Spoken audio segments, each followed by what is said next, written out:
Let's face it, it's hard enough raising kids with two parents, two incomes, while living in a decent neighborhood with low crime and a decent school system. Now imagine the incredible difficulty trying to raise kids when you're a single-parent mother living in an impoverished neighborhood filled with no jobs, drugs, and gangs. This is the reality of a lot of single-parent mothers raising kids in America's inner cities. Think about what goes through the minds of these women when they hear their elected officials, whose kids have both parents, two incomes, attend private schools, and live in gated communities with their nanny, tell them that common sense gun control measures are what's needed to keep these women safe when they have to walk home late at night from their second job that they work to provide for their kids. I'm the product of a single-parent mother. I have friends who are products of single-parent mothers. And there's one thing that I've learned from my experiences with single-parent women and those raised by them. There's nothing weak about these women, but they are also considered easy targets by criminals and predators, and thus the most vulnerable people, if not in the inner cities, but America. We should be empowering these women.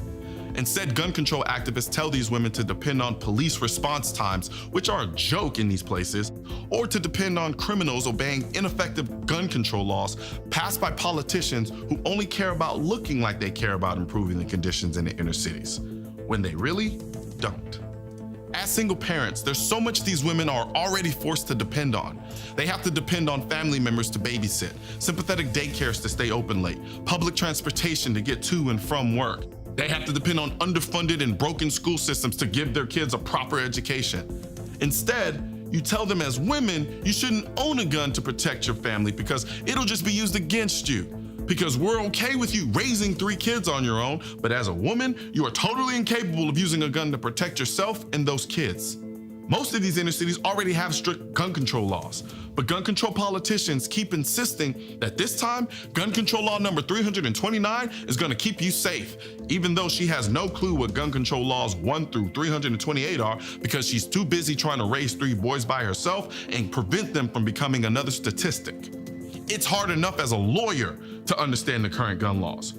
You think a single parent has the time to become a legal scholar on gun laws?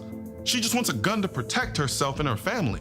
No, instead, let's just keep coming up with more gun control laws that haven't worked for decades to stop inner city violence, so this single parent mother can accidentally break one of them because she wanted to protect her family and kids and then end up in jail with no one to take care of her son.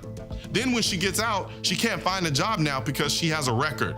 Her son starts looking for ways to make money because his father's gone. He can't get a job because no one wants to hire a little black kid from the ghetto because the broken school system, who should be teaching him the skills to thrive in a work environment, treats him like an inmate instead. So he turns to the streets, joins a gang, starts selling drugs and carrying a gun for protection, only to be negatively influenced by the people in the gang, and now he's forced to shoot at people he doesn't even have beef with, but people in his gang do, and now their beef is his beef. And now he's forced to play the part of a monster because if he doesn't, he'll be eaten by them. But for the gun control advocates, it makes no difference. This kid is just more fodder to push their gun control agenda to suburban housewives living in gated communities with guards carrying the same Glock 19 that got this kid's mother tossed in jail. The same Glock 19 that he now carries for protection while selling drugs. The same Glock 19 that gun control advocates will hoist in the air and say, this is the problem with our inner cities. Not the lack of opportunities, not the failing education system, not the poverty, not the broken homes. It's the evil spirit of the gun that makes these kids living in these terrible conditions shoot at each other. Yeah, gun control does wonders for single-parent mothers. Insert sarcasm.